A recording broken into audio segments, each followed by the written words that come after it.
ಸರ್ವರಿಗೂ ಶರಣಾರ್ಥಿಗಳು. ಪುನರ್ಜನ್ಮದ ಕುರಿತಾಗಿರುವಂತಹ ಈ ನಿಗೂಢ ಜಗತ್ತಿನ ಸಂಚಿಕೆಯ 2ನೇ ಭಾಗಕ್ಕೆ ತಮ್ಮೆಲ್ಲರಿಗೂ ಪೂರ್ವವಾಗಿ ಸ್ವಾಗತಿಸ್ತಾ ಇದ್ದೇನೆ. ಕಳೆದ ಸಂಚಿಕೆಯಲ್ಲಿ ನಾವು ಪುನರ್ಜನ್ಮದ ಪೀಠಿಕೆಯನ್ನ ತಿಳ್ಕೊಂಡಿವಿ. ಅಂದ್ರೆ ಪುನರ್ಜನ್ಮ ಅನ್ನೋದು ಇದೆಯಾ ಅಂತ ಹೇಳಿ ಪ್ರಸ್ತಾಪವನ್ನು ಮಾಡಿದ್ದೆ. ಜಗತ್ತಿನಾದ್ಯಂತ ನಡೆದಿರುವಂತಹ ಅಧ್ಯಯನಗಳ ಆಧಾರದ ಮೇಲೆ ಈ ಪುನರ್ಜನ್ಮ ಅನ್ನುವಂಥದ್ದು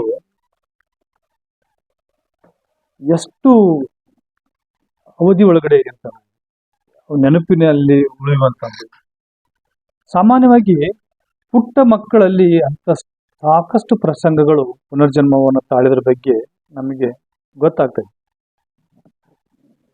ದಿನಗಳದಂತೆ ನೆನಪುಗಳು ಮಾಸ ಹೋಗ್ಬೋದು ಅಥವಾ ಮಾಸದೇನೆ ಹಾಗೆ ಉಳಿಬಹುದು. ಹಾಗೆ ಉಳಿದಂತಹ ವ್ಯಕ್ತಿಗಳನ್ನ ಅಧ್ಯಯನಕ್ಕೆ ಒಳಪಡಿಸಿದಾಗ ಅವರು ಪುನರ್ಜನ್ಮವನ್ನ ಧಾರಣೆ ಮಾಡಿದ ಬಗ್ಗೆ ಪ್ರಾರಂಭದಲ್ಲಿ ಇದ್ದಂತ ಕುತೂಹಲ ನಂತರದಲ್ಲಿ ಉಳಿಸ್ಕೊಳ್ಳೋದಿಲ್ಲ. ಯಾಕಂತಂದ್ರೆ ಈ ಜನ್ಮದಲ್ಲಿ ತಾವು ಕಂಡುಕೊಂಡಿರುವಂತಹ ಜೀವನವನ್ನ ಅವ್ರು ಬದುಕಬೇಕಲ್ಲ. ಹಿಂದಿನ ಜನ್ಮದಲ್ಲಿ ಇದ್ದಂತಹ ತಂದೆ ತಾಯಿಗಳು ಮಕ್ಕಳ ಜೊತೆಗೆ ಸಂಪರ್ಕವನ್ನು ಇಟ್ಕೊಂಡ್ರೆ ಈ ಜನ್ಮದಲ್ಲಿರುವಂತಹ ತನ್ನ ಹೆಂಡತಿ ಮಕ್ಕಳು ಸಂಪರ್ಕದಲ್ಲಿ ಬಹಳಷ್ಟು ಗೊಂದಲದಲ್ಲಿ ಉಂಟಾಗೋದ ಕಾರಣಕ್ಕಾಗಿ ಕೆಲವು ಜನ ವೈಯಕ್ತಿಕವಾಗಿ ತಾವೇ ಹಿಂದಿನ ಜನ್ಮದ ಸಂಬಂಧವನ್ನ ಕಳ್ಕೊಳ್ತಾರೆ. ಕೆಲವು ಪ್ರಕರಣದಲ್ಲಿ ಹಿಂದಿನ ಜನ್ಮದವ್ರ ಜೊತೆಗೆ ನಿರಂತರವಾದ ಸಂಪರ್ಕವನ್ನು ಇಟ್ಕೊಂಡು ಹಿಂದಿನ ಜನ್ಮದ ಕುಟುಂಬದವರು ಈಗಿನ ಜನ್ಮದ ಕುಟುಂಬದವರು ಕೂಡ್ಕೊಂಡು ಬಾಳಿರುವಂತಹ ಪ್ರಕರಣಗಳು ಇದ್ದಾವೆ. ಸುಮಾರು 600ಕ್ಕೂ ಹೆಚ್ಚು ಪ್ರಕರಣಗಳ ಅಧ್ಯಯನವನ್ನ ಈ ಪುನರ್ಜನ್ಮದ ಕುರಿತಾಗಿ ಮಾಡಿದ್ದಾರೆ. ಕೆಲವು ಪ್ರಕರಣಗಳು ಹೇಗಿದಾವು ಅಂತಂದ್ರೆ ಹಿಂದಿನ ಜನ್ಮದ ತಂದೆ ತಾಯಿಗಳ ನೆನಪು ಹೆಚ್ಚಾಗಿ ಒಂದು ತುಡಿತಕ್ಕೆ ಒಳಗಾಗಿ ಹಿಂದಿನ ಜನ್ಮದ ತಂದೆ ತಾಯಿಗಳನ್ನ ಬಾಲ್ಯದಲ್ಲಿಯೇ ತೊರೆದು ಹೋದಂತಹ ಪ್ರಸಂಗಗಳು ಇದ್ದಾವೆ. ಪುನರ್ಜನ್ಮದ ಕೇವಲ ಭಾರತಕ್ಕಷ್ಟಲ್ಲ, ದೇಶ ವಿದೇಶದಲ್ಲಿಯೂ ಸಹ ಘಟಿಸ್ತಾ ಇದ್ದಾವೆ. ಆದ್ರೆ ಆ ಒಂದು ಧರ್ಮದ ಆಧಾರದ ಮೇಲೆ ಕೆಲವು ವಿಚಾರಗಳು ಕೆಲವು ವ್ಯಕ್ತಿಗಳು ಅವುಗಳನ್ನ ಅಲಗಳೆದು ಅಂದ್ರೆ ನಿರಾಕರಣೆ ಮಾಡಿದಕ್ಕೋಸ್ಕರವಾಗಿ ಆ ಪುನರ್ಜನ್ಮದ ನೆನಪುಗಳು ಆ ಮಗುವಿನಲ್ಲಿ ಮಾಸಿ ಹೋಗ್ತಾವೆ. ಹಾಗಾಗಿ ಯಾವುದೋ ಪ್ರೇತಾತ್ಮ ಬಂದಿದೆ, ಇವು ಅವನು ಹೇಳ್ತಾ ಇರುವಂತದ್ದು ಎಲ್ಲ ಸುಳ್ಳು ಅಂತೇಳಿ ಸತ್ಯಕ್ಕೆ ಹೊರಗಲ್ಲಿಗೆ ಹಚ್ಚಲಾರ್ದೇನೆ ಕೆಲವು ಪುನರ್ಜನ್ಮದ ಪ್ರಕರಣಗಳು ನಶಿಸಿ ಹೋಗಿರುವಂತಹದ್ದು ನಾವು ಗಮನಿಸ್ತಾ ಇದ್ದೇವೆ. ಇನ್ನು ಮಕ್ಕಳು ಹೇಳುವಂತಹ ಪುನರ್ಜನ್ಮದ ವಿಚಾರಗಳನ್ನ ಸೀರಿಯಸ್ ಆಗಿ ತೆಗೆದುಕೊಂಡು ಅಧ್ಯಯನಕ್ಕೆ ಒಳಪಡಿಸಿದಾಗ ಅವು ಸತ್ಯಾಸತ್ಯತೆಗಳು ಗೊತ್ತಾಗ್ತವೆ. ಕೆಲವೊಂದಿಷ್ಟು ಮನೋವೈಕಲ್ಯತೆಯಿಂದ ಮನೋವಿಜ್ಞಾನಿಗಳು ಹೇಳ್ತಾ ಇದ್ದಾರೆ, ಈ ಕುರಿತಾಗಿ ಎಲ್ಲಾದ್ರೂ ಚರ್ಚೆ ಆದಾಗ ಅವುಗಳನ್ನ ಕೇಳಿದಂತ ವ್ಯಕ್ತಿಯ ಮನಸ್ಸಿನಲ್ಲಿ ಉಂಟಾದಂತ ತುಮುಲಗಳು ನನಗೂ ಪುನರ್ಜನ್ಮ ಆಗಿದೆ, ನನಗೆ ಇಂಥವ್ರಿದ್ರು ಅಂತ ಹೇಳಿ ಅಧ್ಯಯನಕ್ಕೆ ಒಳಪಡಿಸ್ರಿ ನನ್ನನ್ನು ಅಂತ ಹೇಳಿ ಒಂದು ಅಧ್ಯಯನ ಪಟ್ಟಾಗನು ಅವು ಸುಳ್ಳು ಅನ್ನುವಂಥದ್ದು ಸಾಬೀತಾಗಿರುವಂಥದ್ದು ಇದೆ. ಸ್ವತಂತ್ರ ಹೋರಾಟದ ಕಾಲದಲ್ಲಿ ಮಹಾತ್ಮ ಗಾಂಧೀಜಿಯವರ ಆಶ್ರಮದಲ್ಲಿ ಈ ಪುನರ್ಜನ್ಮಕ್ಕೆ ಸಂಬಂಧಪಟ್ಟಂತಹ ಕೆಲವು ಘಟನೆಗಳು ಘಟಿಸಿತು. ಅವುಗಳನ್ನು ಅಧ್ಯಯನಕ್ಕೆ ಒಳಪಡಿಸಿದ್ರು ಮಹಾತ್ಮ ಗಾಂಧೀಜಿಯವರು. ಆ ಪ್ರಕರಣವನ್ನು ಮುಂದಿನ ಒಂದು ಹಂತದಲ್ಲಿ ನೋಡೋಣ. ಹೀಗೆ ಕೆಲವು ಪ್ರಕರಣಗಳನ್ನ ಇವತ್ತು ನೋಡೋದಾದ್ರೆ ನಾರ್ಥಂಪ್ಶೈರ್ ಅನ್ನುವ ಸ್ಥಳದಲ್ಲಿ 39 ವಯಸ್ಸಿನ ಜೆನ್ನಿ ಕೋಕಲ್ ಎಂಬಾಕೆ ತನ್ನ ಹಿಂದಿನ ಜನ್ಮದಲ್ಲಿ ಐರ್ಲೆಂಡಿನ ಡಬ್ಬಿಸ್ ಸಮೀಪದ ಮೈಲ್ಯಾಂಡ್ ಎಂಬ ಮೇರಿ ಸುಟಾನ್ ಎಂಬ ಹೆಸರಿನಲ್ಲಿಗೆ ಜನಿಸಿದ್ದೆ ಅಂತ ಹೇಳ್ಕೊತಾಳು. ಇವತ್ತು ವಿದೇಶದಲ್ಲಿ ಘಟಿಸಿರುವಂತ ಒಂದು ಪುನರ್ಜನ್ಮದ ಘಟನೆ ಇದು. ಜನಿಸಿ ತನ್ನ 30ನೇ ವಯಸ್ಸಿನಲ್ಲಿ ಮರಣ ಹೊಂದಿದ್ದೆ ಅಂತ ಹೇಳಿ ಅವಳು ಹೇಳ್ತಾಳೆ. ಆ ಜನ್ಮದಲ್ಲಿ ತನಗೆ 3 ಮಕ್ಕಳಿದ್ದವು. ಹಾಗೆ ಅದಕ್ಕೆ ಸಂಬಂಧಪಟ್ಟಂತ ಬೇರೆ ಬೇರೆ ಮಾಹಿತಿಯನ್ನು ಹೇಳ್ತಾಳೆ. ಆ ಎಲ್ಲ ಮಾಹಿತಿಗಳನ್ನ ಸಾಕ್ಷೀಕರಿಸುವ ಹಾಗೆ ಸಂಶೋಧಕರು ಹೋಗಿ ಆ ಸ್ಥಳದನ್ನ ಪರಿಶೀಲಿಸಿದಾಗ ಅವಳು ಹೇಳಿರುವಂತ ಎಲ್ಲವೂ ಸಹ ಸತ್ಯ ಅನ್ನುವಂಥದ್ದು ವಿದೇಶದಲ್ಲಿ ಘಟಿಸಿರುವಂತ ಈ ಪುನರ್ಜನ್ಮದ ಒಂದು ಪ್ರಕರಣ ಇದು. ಹಾಗೇನೆ ತುರ್ಕಿ ದೇಶದ ಮೆಡಿಕ್ ಜಿಲ್ಲೆಯ ಇಸ್ಮಾಲ್ ಎಂಬ 3 ವರ್ಷದ ಮಗು ತನ್ನ ತಂದೆ ಮೊಹಮ್ಮದ್ ತನ್ನ ಪೂರ್ವಜನ್ಮದ ವೃತ್ತಾಂತವನ್ನು ತಿಳಿಸಿದ ಬಗ್ಗೆ ಪತ್ರಿಕೆಗಳಲ್ಲಿ ವರದಿಯಾಗಿತ್ತು. ಇದು ಸಹ ಒಂದು ವಿದೇಶದಲ್ಲಿ ಘಟಿಸಿರುವಂತ ಘಟನೆ. ಆ ಮಗು ಇಸ್ಮಾಯಿಲ್ ತಾನು ಹಿಂದಿನ ಜನ್ಮದಲ್ಲಿ ಅಭೈತ್ ಎಂಬವನಾಗಿದ್ದೆ, ತಾನು ಹಿಂದಿನ ಜನ್ಮದಲ್ಲಿ ಕೊಲೆ ಆಗಿದ್ದೆ ಅಂತ ಹೇಳ್ತಾನೆ. ತನಗೆ ಹೆಂಡತಿ ಮತ್ತು ಒಬ್ಬ ಮಗಳಿದ್ಲು ಅಂತ ಹೇಳ್ತಾರೆ. ಅವ್ರನ್ನ ನೋಡ್ಬೇಕು ಅಂತೇಳಿ ಆಸಕ್ತಿಯನ್ನು ಪಡಿತಾನೆ. ಯಾರು? ತುರ್ಕಿ ದೇಶದ ಮಿಡಕ್ ಜಿಲ್ಲೆಯ ಹೋಗ್ತಕ್ಕಂಥ ಇಸ್ಮಾಯಿಲ್ ತಾನು ಹಿಂದಿನ ಜನ್ಮದಲ್ಲಿ ಅಭೈತ್ ಅನ್ನೋನಾಗಿದೆ. ಆ ಸ್ಥಳವನ್ನು ಹೇಳ್ತಾನೆ, ಆಗಿದೆ ನಾನು ಅವ್ರನ್ನ ಕಾಣಬೇಕು ಅಂತ ಹಠ ಹಿಡಿತದ ಮಗು. ಮುಂದೆ ಅವ ನೀಡಿದಂತ ವಿವರಣೆಗಳೊಂದಿಗೆ ಈ ಜನ್ಮದ ತಂದೆ ತಾಯಿಗಳು ಅವನ್ನ ಕರ್ಕೊಂಡು ಹೋಗ್ತಾರೆ. ಕರ್ಕೊಂಡು ಹೋಗಿ ಅವ ಹೇಳಿದಂತ ಸ್ಥಳಕ್ಕೆ ಹೋಗಿ ನೋಡಿದಾಗ ಅವ ಹೇಳುವ ಎಲ್ಲವೂ ಸಹ ನಿಜ ಆಗ್ತದೆ. ತನ್ನ ಪುನರ್ಜನ್ಮದ ಪತ್ನಿ ಕೂಡ ಹತ್ಯೆಗೀಡಾದ ತನ್ನ ಗಂಡನೇ ಅಂತ ಹೇಳಿ ಒಪ್ಕೋತಾಳ. ಎಲ್ಲ ವಿವರನ್ನ ಕೊಡೋದನ್ನ ನೋಡ್ಕೊಂಡು ಮಗಳಿಗೂ ಸಹ ಇವ ನನ್ನ ತಂದೆ ಅಲ್ಲ ಅಂತ ಹೇಳೋದಕ್ಕೆ ಸಾಧ್ಯತೆ ಆಗೋದಿಲ್ಲ. ಆ ಮಟ್ಟಿಗೆ ಅವನ ಎಲ್ಲ ನೆನಪುಗಳನ್ನ ಆ ಹಿಂದಿನ ಜನ್ಮದ ಹೆಂಡತಿ ಮತ್ತು ಮಕ್ಕಳ ಮುಂದೆ ಅವನು ವ್ಯಕ್ತಪಡ್ತಾನೆ. ಅಷ್ಟೇ ಅಲ್ಲ, ಆತ ತನಗೆ ಯಾರ್ಯಾರಿಗೆ ಸಾಲ ಕೊಟ್ಟಿದ್ದೆ ಅನ್ನೋದ್ರ ಮಾಹಿತಿನೂ ಕೊಡ್ತಾನೆ. ಬಂಧು ಬಳಗ, ಊರಿನ ಎಲ್ಲ ವಿವರವನ್ನ ನೀಡ್ತಾನೆ ಅವನು. ಇಷ್ಟೆಲ್ಲ ವಿವರ ನೀಡಿದಾಗ ಆ ಹಿಂದಿನ ಜನ್ಮದಲ್ಲಿ ಅಭೈದ್ ಅಂತ ಏನಿದ್ನಲ್ಲ ಅವನ್ ಕೊಲೆ ಆಗಿದ್ದು ಸಹ ಸತ್ಯ ಅನ್ನುವಂಥ ಘಟನೆಗಳು ಎಲ್ಲರೆದುರಿಗೂ ಅನಾವರಣಗೊಳ್ತವೆ. ನಾವು ಪುನರ್ಜನ್ಮದ ಬಗ್ಗೆ ಭಾರತೀಯ ಧಾರ್ಮಿಕ ಗ್ರಂಥಗಳು ಅದಾವು, ನಮಗೆ ಸಾಮಾನ್ಯ ಅನಿಸ್ತದೆ ಪುನರ್ಜನ್ಮ ಅನ್ನುವಂಥದ್ದು. ಬಟ್ ವಿದೇಶದಲ್ಲಿಯೂ ಸಹ ಪುನರ್ಜನ್ಮದ ಇಂಥ ಪ್ರಕರಣಗಳನ್ನ ಬೆಳಕಿಗೆ ಬಂದಾಗ ಪುನರ್ಜನ್ಮ ಸತ್ಯ ಅನ್ನೋದನ್ನ ನಾವು ನಂಬಬೇಕಾಗ್ತದೆ.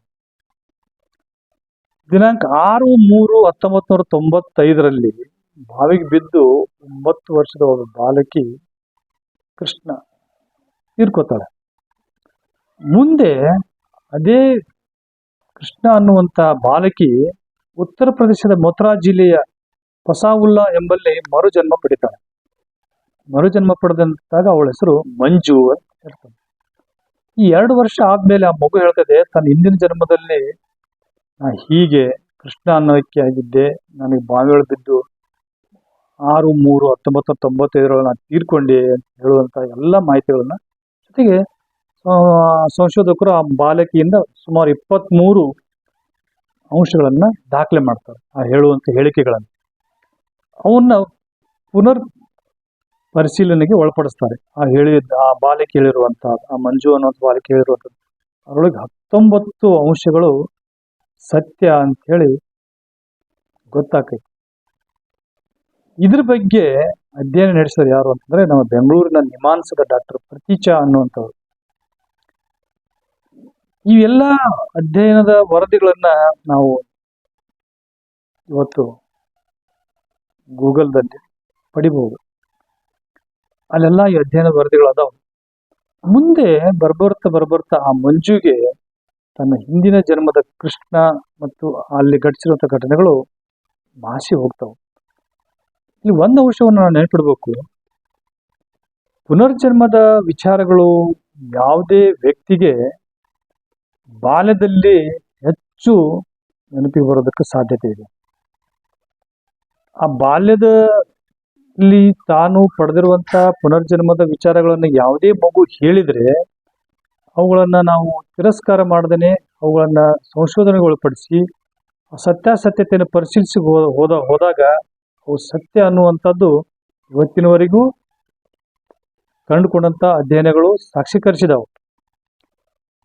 ಇಲ್ಲಿ ಇನ್ನೊಂದು ಅಂಶ ನಾವು ನೆನಪಿಡ್ಬೇಕು. ಪುನರ್ಜನ್ಮ ಅನ್ನುವಂಥದ್ದು ಕೇವಲ ಒಂದು ಧರ್ಮದಲ್ಲಿ ಮಾತ್ರ ಘಟಿಸ್ತದೆ ಅನ್ನುವಂಥದ್ದಲ್ಲ. ಹಲವಾರು ಅಧ್ಯಯನ ವರದಿಗಳು ಏನ್ ಹೇಳ್ತಾವ ಅಂತಂದ್ರೆ, ಒಬ್ಬ ಮುಸ್ಲಿಮ್ಸ್ ಧರ್ಮದಲ್ಲಿ ಜನಿಸಿರುವಂತಹ ವ್ಯಕ್ತಿ ತನ್ನ ಹಿಂದಿನ ಜನ್ಮದಲ್ಲಿ ಹಿಂದೂ ಆಗಿ ಹುಟ್ಟಿರುವಂಥದ್ದು ಇದೆ. ಅವ್ರು ಹೇಳುವಂತ ವಿಚಾರಗಳನ್ನೆಲ್ಲ ಒಳಪಡಿಸಿಕೊಂಡಾಗ ಇಂಥ ಒಂದು ಕುತೂಹಲ ಬರೆಯುವಂತ ಉದಾಹರಣೆ ಅಂತ ಹೇಳ್ತೀನಿ. ರಾಜಸ್ಥಾನದ ಕೇಂದ್ರ ಮಾರುಕಟ್ಟೆಯೊಳಗ ಒಬ್ಬ ತಂದೆ ತನ್ನ ಹೆಗಲ ಮೇಲೆ ತನ್ನ ಮಗುವನ್ನು ಕುಂದಿರಿಸಿಕೊಂಡು 3 ವರ್ಷದ ರಘುನಾಥ ಅನ್ನುವಂಥ ಮಗು ಕೂಡಿಸಿಕೊಂಡು ಮಾರ್ಕೆಟ್ನಲ್ಲಿ ಹೋಗ್ತಾ ಇರ್ತಾನೆ. ಮಾರ್ಕೆಟ್ನಲ್ಲಿ ಹೋಗ್ತಾ ಇರ್ಬೇಕಾದ್ರೆ ಆ 3 ವರ್ಷದ ಮಗು ರಘುನಾಥ ತಂದೆಗೆ ಭುಜ ಬಡದು ಹೇಳ್ತಾನೆ, ಪಪ್ಪ ಪಪ್ಪ ಅಂತಾನೆ. ಏನಂತ ಕೇಳಿದ್ರೆ, ಅಲ್ಲಿ ನನ್ನ ಹೆಂಡತಿ ಹೊಂಟಾಳೋಡು ಮುಂದ ಅಂತ ಹೇಳ್ತಾನೆ. ಬಹಳ ಕುತೂಹಲ ಅನಿಸ್ತಾವ. ಏನು, ತನ್ನ ಮಗುವಿಗೆ ತನ್ನ ಹೆಂಡತಿ ಮುಂದೆ ಹೊರಟಿದ್ದಾಳು ನೋಡು ಅಂತ ಹೇಳ್ತಾನೆ. ಅವಾಗ ಗಂಡ ವಿಚಿತ್ರ ಅನಿಸುತ್ತ ತಂದೆಗೆ. ಹೋಗಿ ಆ ಹೆಂಗಸಿನ ಕೇಳ್ತಾನೆ, ನನ್ನ ಮಗ ಈಗೀಗ ಹೇಳ್ತಾ ಇದ್ದಾನೆ, ಏನ್ ಹೇಳ್ತಾನೆ ಅಂತ ಕೇಳ್ರಿ ಅಂತ ಹೇಳ್ತಾನೆ. ಅವಾಗ ಆ ಮಗು ರಘುನಾಥ ಏನ್ ಹೇಳ್ತಾನ ಎಲ್ಲಾ ವಿಚಾರಗಳನ್ನ ಆ ಹೆಣ್ಮಗಳು ಕೇಳ್ಕೊತಾಳೆ. ಹೆಣ್ಮಗಳು ಮುಸ್ಲಿಮ್ಸ್ ಧರ್ಮಕ್ಕೆ. ಆ ಮಗು ಹೇಳುವಂತ ಎಲ್ಲಾ ವಿಚಾರಗಳು ತನ್ನ ತಂದೆ ಅಪಘಾತದಲ್ಲಿ, ಅಂದ್ರೆ ಹಿಂದೆ ಅವಳ ಗಂಡ ಅಪಘಾತದಲ್ಲಿ ತೀರ್ಕೊಂಡಿರುವಂತಹ ಅಹಮ್ಮದನ ವಿಚಾರಗಳನ್ನೇ ಆ ಮಗು ಹೇಳ್ತಿರ್ತದೆ. ಅವಾಗ ಹೇಳ್ದಾಗ ಹೌದು ಸತ್ಯ, ಈ ಮಗು ಹೇಳ್ತಿರುವಂತ ಎಲ್ಲಾ ವಿಚಾರಗಳು ಸತ್ಯ, ನನ್ನ ಗಂಡ ಅಹಮ್ಮದ್ ಅಂತ ಹೇಳಿ ತೀರ್ಕೊಂಡಿದ್ದ ಅನ್ನುವಂಥದ್ದನ್ನ ಹೇಳ್ತಾರೆ. ಈ ಘಟನೆ ದಿನಾಂಕ 4/4/1999 ದ ವೀಕ್ ಪತ್ರಿಕೆ ಒಳಗೆ ಸುದೀರ್ಘವಾದ ಲೇಖನದಲ್ಲಿ ಈ ಘಟನೆಗಳು ಬರ್ತಾ ಇದೆ. ಇದರಿಂದ ನಾವು ಏನ್ ಅರ್ಥ ಮಾಡ್ಕೋಬಹುದು ಅಂದ್ರೆ, ಪುನರ್ಜನ್ಮ ಅನ್ನುವಂಥದ್ದು ಅಂದ್ರೆ ಹೇಳ್ತಲ್ಲ, ಆತ್ಮಕ್ಕೆ ಯಾವುದೇ ರೀತಿಯಾದಂತಹ ಲೇಪನಗಳು ಆಗುದಿಲ್ಲ, ಧರ್ಮದ ಲೇಪನಗಳು ಬರುವುದಿಲ್ಲ, ಜಾತಿ ಲೇಪನಗಳು ಬರುವುದಿಲ್ಲ, ಲಿಂಗದ ಲೇಪನಗಳು ಬರುವುದಿಲ್ಲ. ವಚನಕಾರರು ಸಹ ಹೇಳ್ತಾರಲ್ಲ, ಮಲೆ ಮುಡಿ ಬಂದರೆ ಹೆಣ್ಣೆಂಬರು, ಮೀಸೆ ಬಂದರೆ ಗಂಡೆಂಬರು, ಒಳಗೆ ಸುಳಿಯುವ ಆತ್ಮ ಗಂಡೂ ಅಲ್ಲ ಹೆಣ್ಣು ಅಲ್ಲ ಅಂತ ಹೇಳಿ. ಹೀಗೆ ಈ ಆತ್ಮ ಅನ್ನುವಂಥದ್ದು ಸತ್ಯ. ಅದು ಒಂದು ದೇಹದಿಂದ ಮತ್ತೊಂದು ದೇಹಕ್ಕೆ ಮರು ಹುಟ್ಟಾಗಿ ಬರ್ತಾನೆ ಇರ್ತದೆ.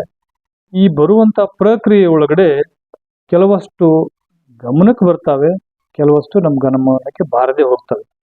ಹೀಗೆ ಉತ್ತರ ಪ್ರದೇಶದ ಶಹಜಾನ್ಪುರ ಜಿಲ್ಲೆಯ ಅಲಹಾಜ್ ಗಂಜ್ ಅನ್ನುವಂಥ ಪಟ್ಟಣದೊಳಗ ಸುನ್ನಿ ಮುಸ್ಲಿಂ ಕುಟುಂಬದಲ್ಲಿ ನಾಸಿರುದ್ದೀನ್ ಅನ್ನುವಂಥ 2 ವರ್ಷದ ಒಂದು ಮಗು ಜನಿಸ್ತದೆ. ಆ ಮಗು ಹೇಳ್ತಾ ಇದೆ, 2 ವರ್ಷದಲ್ಲಿ ಮಗು ತಾನು ಠಾಕೂರ್ ಕುಟುಂಬದವ ಅಂತ ಹೇಳ್ಕೊಳ್ಳೋದಕ್ಕೆ ಸ್ಟಾರ್ಟ್ ಮಾಡ್ತಾನೆ. ಅವನ ಹಿಂದಿನ ಜನ್ಮದಲ್ಲಿ ಹರ್ದೇವ್ ಬಕ್ಸ್ ಸಿಂಗ್ ಅಂತ ಆಗಿದ್ದೆ, ಪರಗಾನ್ ಎಂಬಲ್ಲಿ 1961 ಮಾರ್ಚ್ನಲ್ಲಿ 21 ಮರಣ ಹೊಂದಿದೆ, ಬಹಳ ಶ್ರೀಮಂತ ಆಗಿದ್ದೆ ಅಂಥೇಳಿ ನಾಸಿರುದ್ದೀನ್ ಹೇಳ್ತಾನೆ. ಆ ಹೇಳುವಂತ ಎಲ್ಲಾ ವಿಚಾರಗಳನ್ನ ಪರಿಶೀಲಿಸಿಕೊಂಡು ಬಂದಾಗ ಸತ್ಯ ಅಂತ ಗೊತ್ತಾಗ್ತದೆ. ಆ ನಾಸಿರುದ್ದೀನ್ ಮುಸ್ಲಿಂ ಕುಟುಂಬದಲ್ಲಿ ಜನಿಸಿದ್ರು ಸಹ ತನ್ನ ಹಿಂದಿನ ಜನ್ಮದ ಎಲ್ಲ ನೆನಪುಗಳನ್ನ ಹೇಳುವುದನ್ನ ಗಮನಿಸ್ತಾ ಹೋದಂತ ಆ ಪಾಲಕರಿಗೆ ಹಿಂದಿನ ಜನ್ಮದಲ್ಲಿ ತನ್ನ ಮಗು ನಾಸಿರುದ್ದೀನ್ ಅನ್ನುವಂಥವನು ಠಾಕೂರ್ ಕುಟುಂಬದಲ್ಲಿ ಹರ್ದೇವ್ ಬಕ್ಸ್ ಸಿಂಗ್ ಅನ್ನುವಂಥ ಹಿಂದಿನ ಜನ್ಮದಲ್ಲಿ ಜನಿಸಿದ್ದ ಅನ್ನೋದು ಸತ್ಯ ಅನ್ನುವಂಥ ವಿಚಾರಗಳು ಅವ್ರ ತಂದೆ ತಾಯಿಗಳಿಗೆ ಗೊತ್ತಾಗ್ತೈತಿ. ನಮ್ಮ ದೇಶ ಅಷ್ಟೇ ಅಲ್ಲ, ವಿದೇಶದೊಳಗೆ ನೋಡ್ತಾ ಇದ್ದಾರೆ. ಅಮೆರಿಕದ ವರ್ಜಿನಿಯಾ ವಿಶ್ವವಿದ್ಯಾಲಯದ ಮುದ್ರಿಸಿರುವಂಥ ಇಯಾನ್ ಸ್ಟಿವನ್ ರವರ ಹೇಳಿದ್ನಲ್ಲ, ಸುಮಾರು 600 ಕೇಸ್ಗಳನ್ನು ಸ್ಟಡಿ ಮಾಡ್ತಾರೆ. ಭಾರತಕ್ಕೆ ಬರ್ತಾರ ಅವರು. ಭಾರತಕ್ಕೆ ಬಂದು ಒಂದು ಬಹಳ ಮಹತ್ವದ ಘಟನೆ ಟಿಟು ಸಿಂಗ್ ಅಂತೇಳಿ, ಅದು ಮುಂದಿನ ಹಂಚ್ಕೊಳ್ತೀನಿ. ಅವರು ಅಧ್ಯಯನ ಮಾಡಿಕೊಂಡಿರುವಂಥದ್ದು ಮತ್ತು ಆ ಟಿಟು ಸಿಂಗ್ ಜೀವನದಲ್ಲಿ ಘಟಿಸಿರುವಂತಹ ಘಟನೆಗಳು ಇವತ್ತಿಗೂ ಸಹ ನಮ್ಮ ಜೊತೆಗೆ ಅವರು ಇದ್ದಾರೆ.